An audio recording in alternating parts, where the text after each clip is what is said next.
Good afternoon, everyone, and welcome to Live at 4 on this Monday. Hope you all had a nice weekend. Beautiful weather continues today. Dr. Zorba Pastor will be along later on in this hour. That's right. So if you have a medical question, be thinking about that, and we'll let you know when it's time to call in. But first, here's what's making news on this Monday. Fire destroys an iconic business in Friendship. Rose Schmidt has details on just what happened. Police in Minneapolis released dramatic body cam video of a fatal shooting last month, as the district attorney says the officers involved will not be charged. And while the president threatens a government shutdown this fall, Republican leadership wants to avoid that just before the midterm elections. Let's take a look outside today. We're on the waning days of July now. I was home at lunch. It was nice out. Got here. It was pouring rain. This is almost a full moon this morning. Isn't that beautiful? Look at that. The weather words, just like today. Another one coming up tomorrow. Chris Reese is in the backyard. Sun shining now, raining in some places. That's right. Sunshine right now here on the patio, though it's still damp from those showers that we did see earlier today. But if you were curious, hey, Chris, what's the weather for tomorrow? We tell you, just like today, just one of those rinse and repeat kind of forecasts. 82 degrees the temperature right now, which officially makes this the high temperature of the day. Winds are calm and dew points are into the upper 50s. Normal high is 81, so we are now 1 degree above where we should be for this time of the year, but it's just 1 degree. It still feels about the same. Most temperatures are in the upper 80s or lower 80s and upper 70s rather. So those are the top highs for those temperatures that are out there today. La Crosse at 86 for that high temperature, but we're still going to see that mix of sun and clouds and those chances for some showers and thunderstorms as we go through the afternoon. It's going to be around dinner time towards sunset that we begin to turn that shower and thunderstorm chance off. We're looking at some showers and thunderstorms just to the east of Beaver Dam and northeast of Watertown right now. Some other showers and thunderstorms just to south of parts of Lafayette County as you work your way towards the southern part of the state and along the Illinois border. And we've been tracking these moving from the north and east to the south and east, or south and west, as we've gone through the past several hours. And we're going to still see a few more of those before we turn those off later on this afternoon and evening. Through 6 o'clock, those shower chances will linger before by 8 o'clock we're just mostly cloudy, 66 by the time we get you towards 10 o'clock tonight. The belt line is moving smoothly for the most part, but we're starting to see those slowdowns as we increase into our evening rush hour. The more you look at the belt line, of course, more and more of those brake lights will begin to show up in time as we go throughout the rest of the day. So as you are planning your afternoon commute, do know, especially as we get you closer towards 5 o'clock, that you want to pack that patience. Guys? All right, Chris, thank you. We'll check back in a few minutes. Thank you, Chris. First at 4, investigators are looking for the cause of a fire early this morning at a business in the village of Friendship. The fire destroyed the Friendship Bar and Bowl. News 3's Rose Schmidt is in the news center to tell us what happened. Rose? That's right. Well, by the time firefighters got there this morning, the bowling alley and bar was engulfed in flames and the roof had fallen in. The fire was reported just after 1 a.m. The Adams Fire District Chief says firefighters used a machine to pull the walls down and get better access to the source of the fire. They stayed on the scene for about 8 hours battling it. No one was inside when that fire started and no one was hurt. Community members tell us this business could get crowded, especially in the summertime. It'll be sorely missed in our community. You know, it's you know, like I said, a small town, and you know, people like to go over there, the bowling leagues and such. So I don't know where they're going to go now because we're out in the middle of nowhere practically. The Adams County Sheriff's Office says part of Highway 13 or Main Street was closed between 3:30 and 7:45 a.m. Now nearly 40 firefighters from 4 departments responded to that scene. Officials are still trying to figure out what caused the fire. All right, Rose Schmidt live in the news center. Thank you. Thank you, Rose. Firefighters in Northern California say they are finally making progress against a wildfire near Redding that has killed 6 people and forced more than 38,000 residents to evacuate. The fire has been raging for more than a week now, consuming an area the size of Denver. Several evacuation orders were lifted today near Redding, but some residents say they were never told to leave. Ed Bledsoe's wife and 2 great-grandchildren died in the flames. Nobody told us nothing. If I'd had any kind of warning, I'd have never, ever left my family in that house. Shasta County authorities say people living in Redding were told to evacuate. They're investigating to see if Bledsoe's home got a warning call or a door knock. There is also a problem with looters. Police have arrested at least 5 people found in the evacuated areas. A Minnesota prosecutor says he will not charge 2 Minneapolis police officers in the fatal shooting of a black man last month.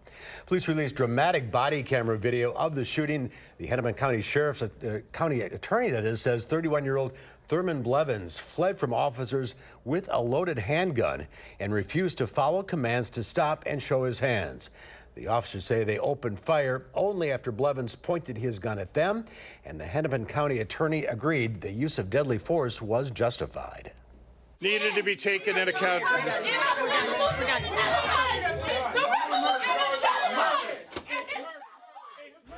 Protesters interrupted the district attorney's news conference demanding the police be held accountable. They say they will take legal action against the officers and the Minneapolis Police Department. President Trump hosted the Italian Prime Minister at the White House this afternoon. They discussed illegal immigration, and during a joint news conference, President Trump threatened a government shutdown if he doesn't see border security legislation. Mola Lenghi has more from the White House. The Prime Minister and I are united in our conviction that strong nations must have strong borders. President Trump praised Italian Prime Minister Giuseppe Conte for his tough stance on border security and then issued a threat to Congress about America's own border. I would have no problem doing a shutdown. It's time we had proper border security. But it's not just the wall. President Trump wants to reform legal immigration policies, including family-sponsored immigration and the visa lottery program. And he wants something done now.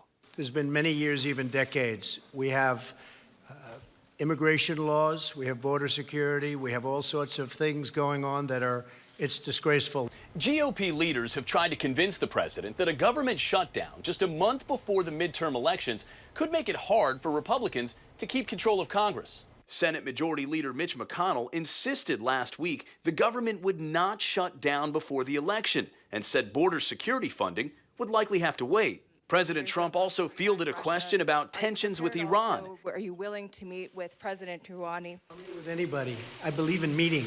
He said he's willing to meet with Iran's leaders at any time, in any place, to talk about their nuclear program. Mola Lenghi, WISC News 3.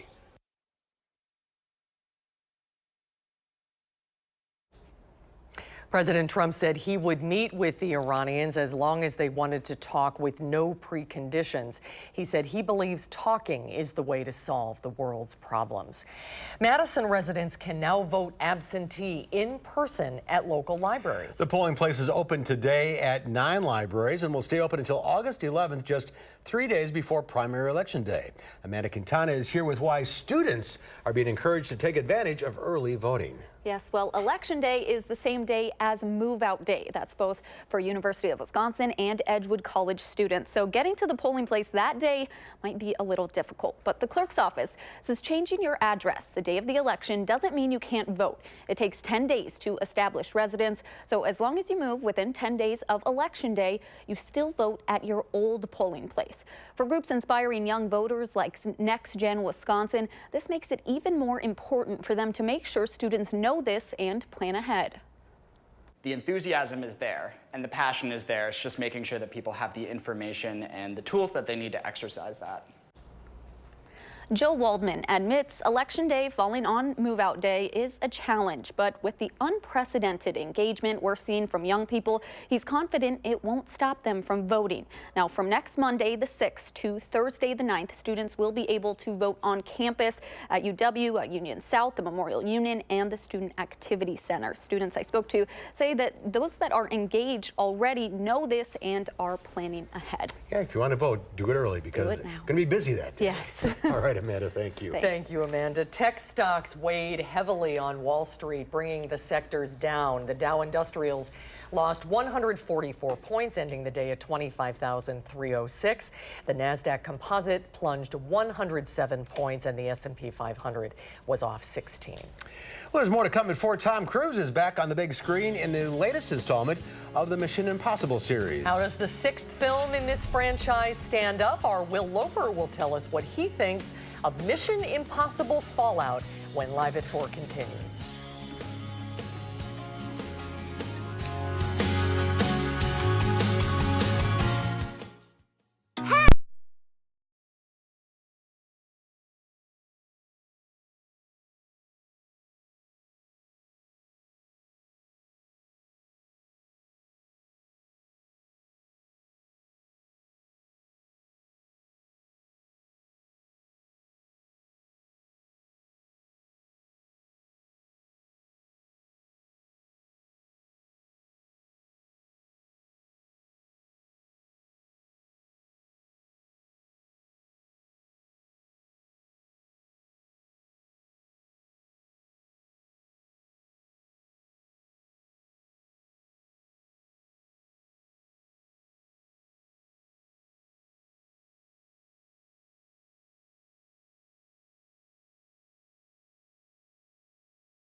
When the clock stops, Ethan Hunt will lose everyone he ever cared about. You don't understand what you're involved in. You need to walk away. Please don't make me go through you. So, how is he? Hell, you know. Same old Ethan.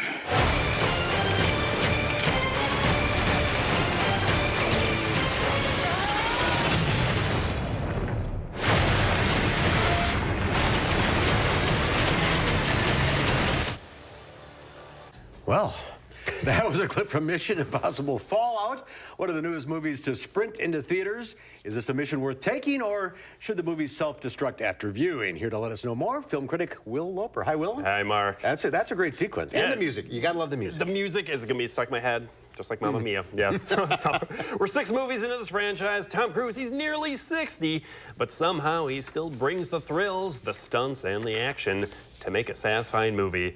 Fans of the series, you're going to want to accept this mission. So the plot is the same old story we all know. A bad guy wants to detonate nuclear bombs, and it's up to Ethan Hunt, played by Cruise, and his team to get a hold of the bombs before they go off. And of course, along the way, Tom Cruise jumps out of planes, across buildings, flies a helicopter upside down, and runs. Lots and lots of Tom Cruise running. And we also get plenty of fake rubber masks the series is famous for, as well as more twists than a pipe cleaner after it's gone through a paper shredder. Now, plenty of people are calling this the best of the Mission Impossible movies. For me, number 1 and 4 still hold the crown, but if you like Tom Cruise or action, you'll be more than satisfied walking out of the theater with this one. And he does his own stunts. He does all his own stunts. It's insane. He puts me to shame that he's almost 60 and he's doing these insane action sequences, but yeah, more power to Tom Cruise, yeah. Flying a helicopter upside down. Yes. Is that possible? Tom Cruise shows that it is, yeah. Because I think, doesn't the blade push the... I don't know. Well, if you do a twist, I guess, and then just use the momentum, it all works out. Physics aside, what's the rating here? We got 3.2. Tom Cruise is running out of 5, and he does so much running. A lot of running. A lot of running. He's famous for it. All right, up next, Teen Titans Go to the movies. Oh, I only make movies about real superheroes. Why don't they take us seriously? Titans, you guys are never actually doing anything heroic. What about that time we discovered that sweet diner and they had that food? That wasn't even a crime, and you didn't save anything. We saved room for design! This movie is based on an animated show on the Cartoon Network, which, full disclosure, I've never seen, but I was able to follow the movie just fine. So the plot follows Robin and his superhero friends as they try to get their own movie when every other superhero seems to get a movie these days. It's got tons of self-referential jokes and winks at the camera that adults will enjoy, but the movie is definitely geared more towards children. And the kids in my theater, they had a blast, especially with the numerous jokes involving bodily functions that I'll leave you to guess at. Now, from what I've gathered online, it seems fans of the show seem to love this movie, so if you need something to entertain the little ones, something light and breezy and isn't a dark superhero film, go see this movie. A lot of bright colors and smiling characters. Fast-moving. Yeah, and really, the 90 minutes I was in there went by very quickly, and I enjoyed it more than I thought I would. A huge hit on Nickelodeon. Cartoon Network. Cartoon Network. Yeah, yeah. Worlds we don't know anything about. No, I don't. Right. What's the rating? I guess on 3, Nicolas Cage is as Superman out of 5. He was supposed to play Superman back in '98, and here he gets to voice Superman. His dream finally came true. So great for the kids. Great for the kids, yes. It absolutely is. So next week, we got The Spy Who Dumped Me. I'm really, the trailers look really funny for this, so I'm looking forward to it. Comedy. Comedy, yes. We need a good comedy. We do. All right. Thank you, Will. We'll see you next week. And coming up after weather, she thought she was buying a puppy at the pet store. Turns out she was only leasing him. An explanation a little later. You're on Live at 4.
Take a look at this. A property advertised as the best undeveloped plot of land in all of Los Angeles is hitting the market. The parcel's called The Mountain, sits at the highest point in the 90210 zip code. That's Beverly Hills, folks. And what a view. You can see from downtown LA to Catalina Island. It's 175 acres. That's twice the size of Disneyland. The price? $1 billion. That's the most expensive listing for an undeveloped piece of land in LA's history. That is a beautiful. So there's nothing on it. You No, can just it's build, undeveloped. just $1 billion for the dirt. Got it. Build a suit. Wow. That's a lot of money. Anyway, it's Monday, July 30th. It's National Father-in-Law Day, a day dedicated to your partner's dad. Very nice. It's also International Day of Friendship. Can't have enough of that, can No, you? you cannot. Most importantly, it is National Cheesecake Day today. Cheesecake is cheesy and sweet and been popular for centuries. We have a really nice variety here in the studio today. Early versions of the cheesecake originated in ancient Greece and first appeared in print Yep. in 1440. I love cheesecake. Chris, go ahead. Which one would you like to try? Plain and simple cheesecake. Oh yeah, you're That's just a purist. yes. Grab a fork. I was telling you all, I recently just started to like cheesecake here in about the past 6 months ago. So, Oh really? yeah. Well, It's in Wisconsin, fantastic, too. Wisconsin, this is what you want to eat. Enjoy. Okay, I'm in the right place then. Oh, Good stuff. Yeah. This is really good. you make a good cheesecake. I do. I have a homemade cheesecake recipe. It takes half a day to make, but it's worth it. And it's heavy too. I'll bring it in sometime for you Okay, guys. sounds great. Birthday's in January. Okay. Good to know. Mark your calendar. Yes, all right. Boy, it's nice outside today. It is nice Depends where you outside. are. Yeah, I was in Elroy this afternoon. We didn't see a drop of rain. I was shooting a story out there, and here in Madison, it poured rain, I understand. That's right. Location, location, location. Your forecast coming up after this.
All right, so far today, the airport has picked up 0.05 of an inch of rain, which has added to our totals just a little bit, now at 2.95 inches of rain for the month of July. Still more than an inch of deficit in the rainfall department. We're still tracking some of those showers out there right now. Check out these showers. These are now approaching Watertown and working their way back towards the south and west. So here in Dane County, we'll keep a close eye on those and see how they may impact our weather as we go through the next few hours or so. But we're going to be tracking these storms pretty much until they begin to fall apart once we get closer to sunset. You see where the storms have been over the past 3 hours. Notice how they're spotty and isolated in nature. I'm quite surprised the airport has really even seen much of anything. Our radar estimation not showing much over the past 3 hours. You factor in the past 48 hours and it's really been the same story. We haven't seen all that much rain around here lately. Temperature-wise, we did make it up to 82 degrees today. That was our temperature moments ago,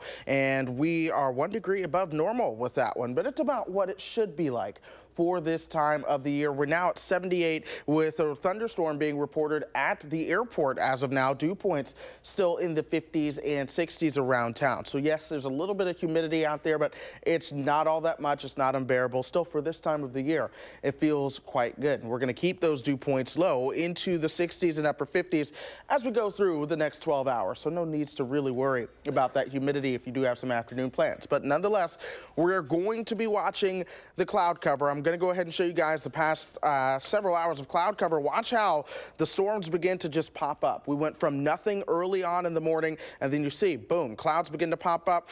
There go the thunderstorms, and the cloud tops just kind of going off from those and working their way to the east. We'll loop through that once again. This is the shower and thunderstorm activity that we are continuing to track as it works its way again from the north and east and back towards the south and west. Already across the Northwoods, we're noticing that coverage begin to decrease a little bit just because these thunderstorms are using up some of that energy into the atmosphere. By the time the sun sets tonight, we'll deal with clear skies. Temperatures will fall through the 60s and into the upper 50s for those lows tomorrow morning.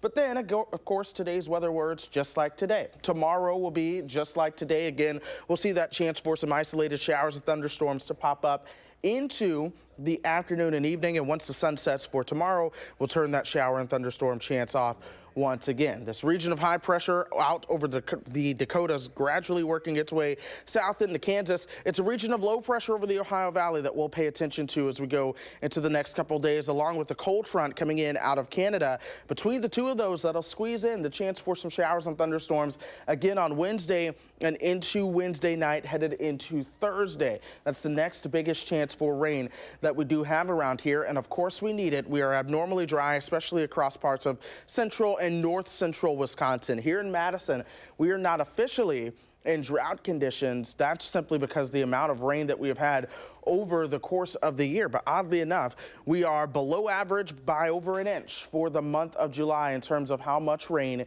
we should see, and we likely won't make up for that. In fact, here's the model going pretty much through Wednesday, and it shows you, yeah, we're not expecting a whole lot in the way of rain, though if you get under one of those showers, sometimes those showers can just sit and put down a lot of water. Some of you have sent us in, oh yeah, I've gotten a couple inches of rain just because I got one shower this weekend. So we will have to watch for that, but it's not going to be a widespread heavy rain event for quite some time. In fact, this will be the first month, if we do finish off below average through tomorrow, it'll be the first month since March that we finished off with temperatures that were below average. 58 degrees tonight. Again, that chance for evening thunderstorms, those will come to an end once the sun sets. Outside of that, we will be partly cloudy. As we go into tomorrow, 81 degrees for your high, partly sunny. Early into the afternoon, we'll get that chance for a few afternoon showers and thunderstorms that do develop once again, just like we saw out there today. Additional rain chances on Wednesday night and into Thursday. That's a weak cold front coming in. The thing is,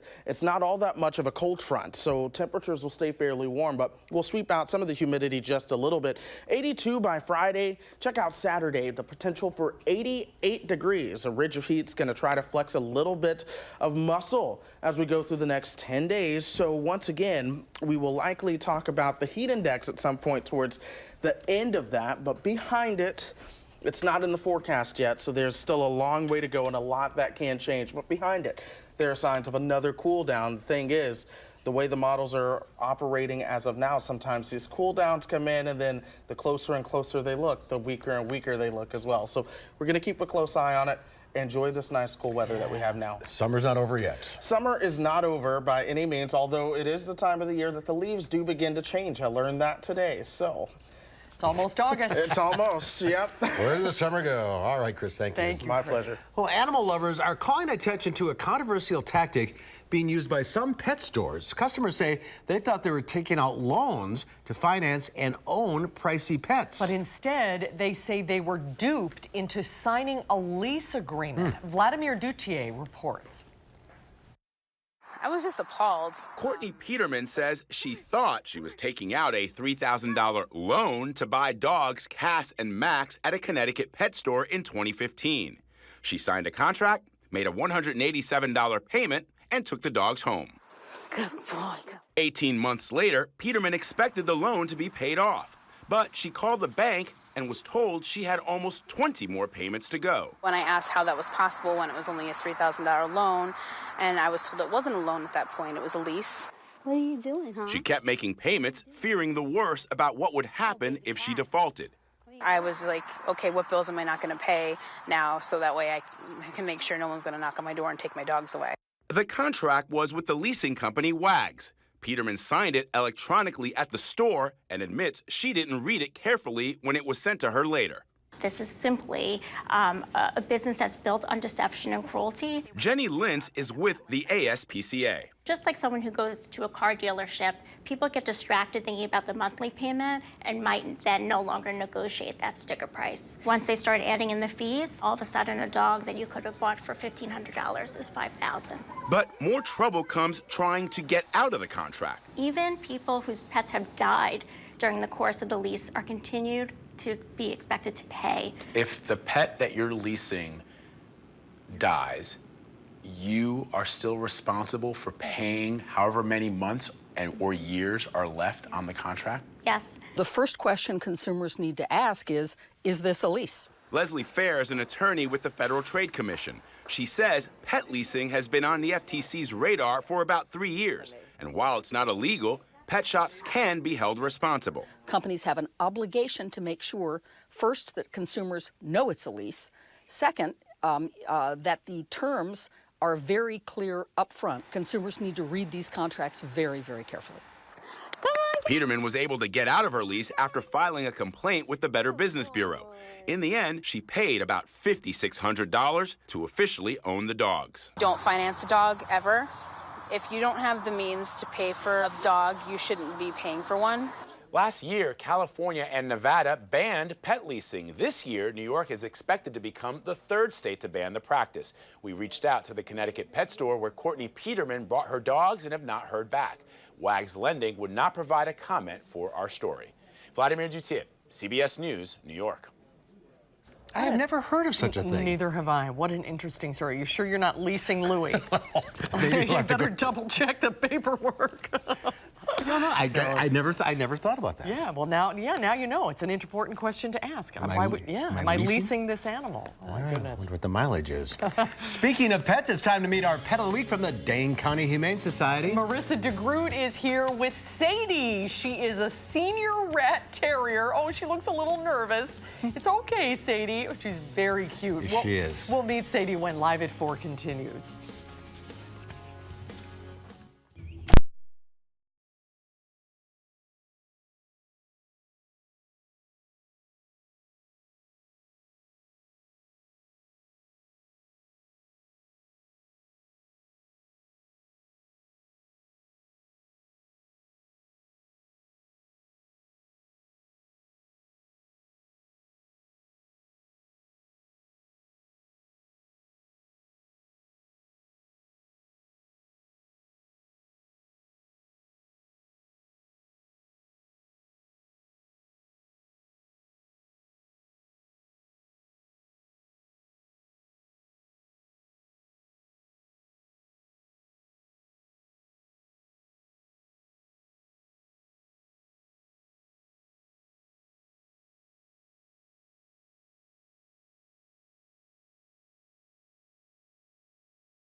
beautiful Monday afternoon. A live look over Lake Mendota. Sun out there? I know. I was just looking for the crew boats. They're at practice today, but I don't see them in that shot. Beautiful afternoon, though. It's time for Potentially Yours here on Live at 4. Marissa DeGroot from the Dane County Humane Society is here with Sadie. Hi, Marissa. Hi. So tell us about this pretty girl. Oh, sweet Sadie here. She is a rat terrier mix and about 8 to 9 years old, so puts her just on being a senior, but I tell you, you could not tell with this one. Well, she got plenty of years left. Oh yeah, and she's kind of a special gal. I love her ears. Look at her ears. She's so cute. I'm sorry, she's a special gal? Why is that? She is. Sadie has actually been at the shelter for a very long time for the dogs that we have there. She's been with us since about May, and you know, of no fault of her own, she's just kind of is a laid-back gal, and she doesn't do so well back in the kennels with some of the rowdier dogs. So she's been hanging out in one of our offices, which means she just doesn't get that walking through You don't get the traffic, yeah. Yeah, exactly. So she gets along with other dogs, just not loud ones. Yep, so if you do have other dogs in the home, she's looking for some nice, calm partners there, but she would probably prefer to be the only pup in the house. But what I love about Sadie is she is a bit of a wallflower. She's, you know, a little bit more on the shy end, but she just needs to warm up to a little bit, and I've spent even just a little bit of time with her, and when I go and meet her, she's just jumping around all excited. Doing a little dance. So once you form that bond with her, you are just going to have a very special girl who's going to give you all of her love. Rat terriers are a wonderful breed. They're very smart and I know they're real lovers. They're very loyal and they stick with you, so she would make a great companion. Yeah, she would make a great snuggle buddy for somebody. Here's a hint, just scratch the back of her head. Yeah, you found the map. I was just going to say that. A good spot. All right, you have an unusual event coming up. Yeah, we do. Subaru Flat Fest coming up. It is a fundraiser to benefit Dane County Humane Society. That's coming up on Saturday, August 4th, but you need to register your car for that car show by August 1st. So that's coming up quick here, but half the proceeds from that event are going to come to Dane County Humane Society. So check that out at giveshelter.org. What if you don't have a Subaru? You're out of luck. Yeah, this is definitely an event for the Subaru enthusiasts. Well, there's a lot of them out there, so that's not a problem. Last time, we had a kitty out here. Yep, we had Sandy, and Sandy is still available. She is over at our Adoption Center West. Oh, there she is. Along with a bunch of other great kitties, and I absolutely love that one. Just a gorgeous little face and a personality to boot. And she was younger, too. Yep. So she's at the west side. Yep, she's at the west side, but you can come meet Sadie over at the main shelter. Again, she probably won't be back in the kennel, so just ask for her in the Adoption Center. She's Look at her pretty white teeth. A nice smile. She really is. Look at that smile. That's a good smile. All right, Sadie, good luck. Thank you, Marissa. Good to see you. If you want information on Sadie or any of the animals available, go to giveshelter.org. 838-0413 is the number to call. It is time for a visit to the doctor's office. When we come back, Dr. Zorba Pastor will be taking your calls. 270-9933 is the number. And we'll be checking on a new report just out today. Zorba, what's that all about? We're going to talk about measles and what happened during an outbreak in New York and how that affects your children and your immunizations.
Happy Monday to all of you. It's about time to get ready to head home for a lot of folks out there. And of course, we are watching that traffic volume begin to increase on the area belt line. So do be prepared for that. A lot of brake lights are beginning to show up. Traffic only moving anywhere from about 19 to 30 miles per hour in a lot of spots. A slowdown really starting to pop up right around Todd Drive, but no crashes have been reported as of yet on the belt line. We work our way over towards downtown. We're starting to see a few more brake lights begin to pop up, especially as you work your way out of the Capitol Square there, and then some brake lights as you get outbound on University as well, headed towards the Middleton area. Beyond that, the most part of Dane County continues to look great. The interstate is moving smoothly, so no major issues there. Of course, there is some construction.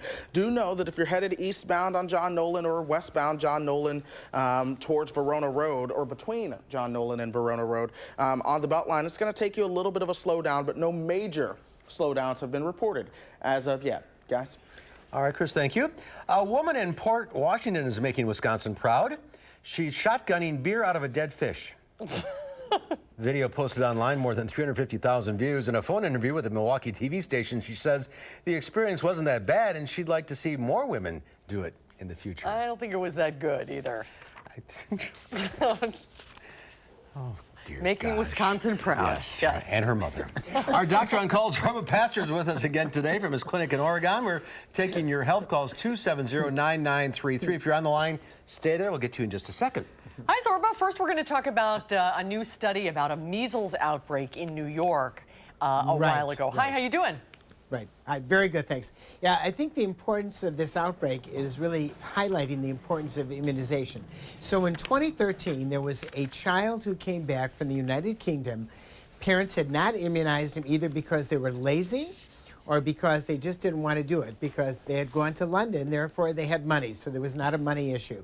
So the child had an outbreak of measles. 58 other people developed measles, which is a potentially very serious disease in adults. 58 other people developed it. It ended up that the public health department spent $350,000 tracking down all the people that came in contact with all the other people who came in contact with measles, and 10,000 hours of essentially to pay personnel to actually do this. And I think the important thing here is that you should immunize your children. Now, immunization is quite interesting. Wisconsin is up there, but we're not number one. The number one states for immunizations are Mississippi and West Virginia. And that's because they use no excuse other than a medical excuse not to immunize your child.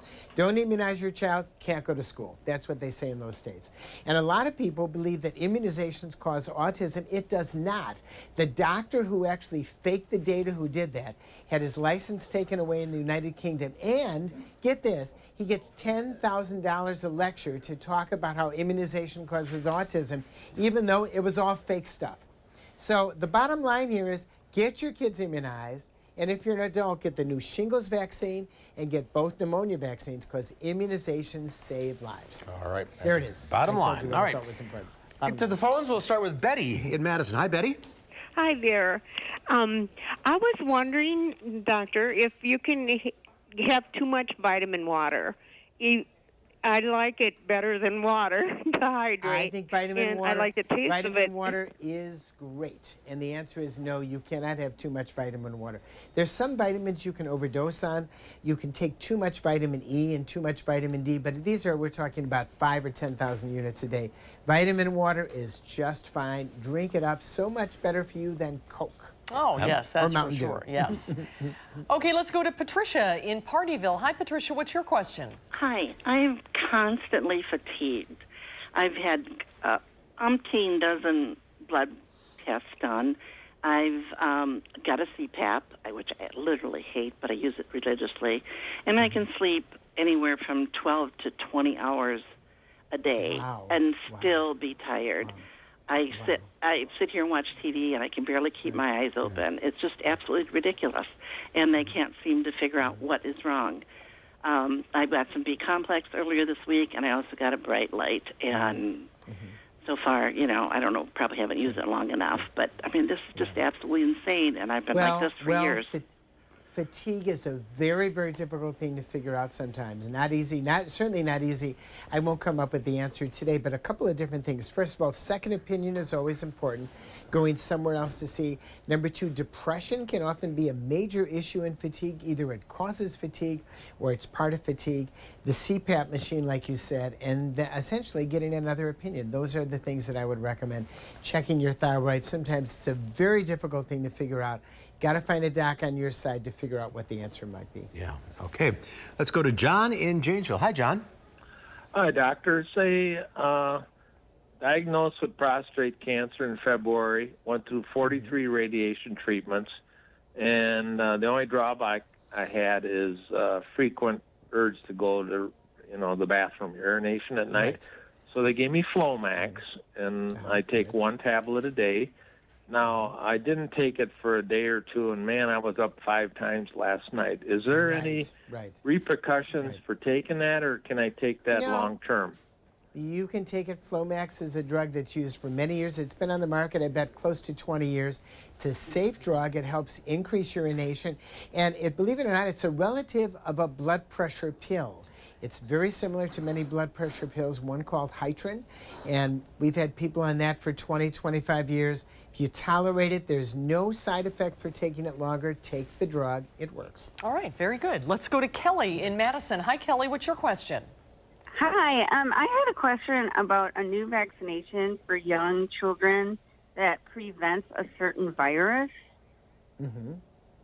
Well, it depends. There are a number of vaccines that are out for rotaviruses and other viruses. And once again, it's sitting down and talking about it. If you have ever had any question about a vaccine for rotavirus, I don't know which vaccine you're actually talking about, but there are a number of vaccines that we give to young children.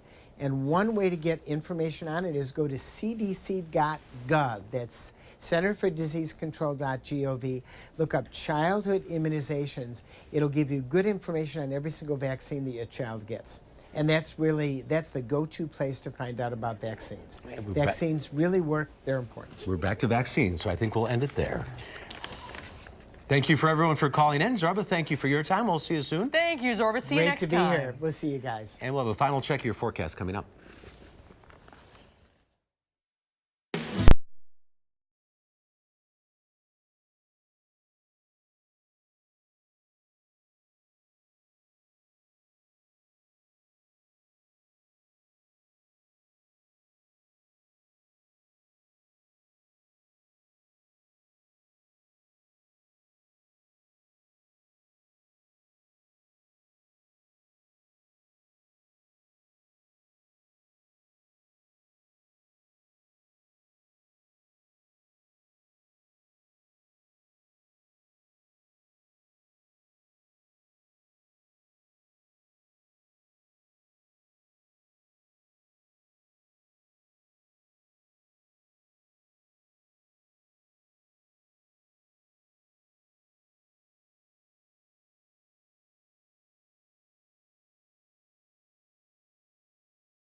And Chris is here. It depends where you're living today. If you can get wet or not. That's right. And we've had some isolated showers out there. We'll continue to have some.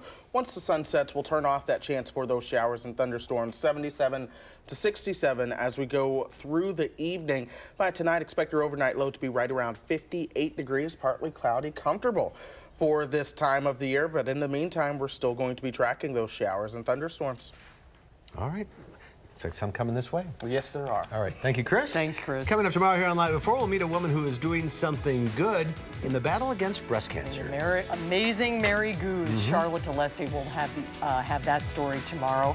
And if some food is good, more must be better, right? But hold on. Consumer Report says it's possible to get too much of a good thing. Too much kale? And believe it or not, we'll talk about that tomorrow on Live at 4. We're from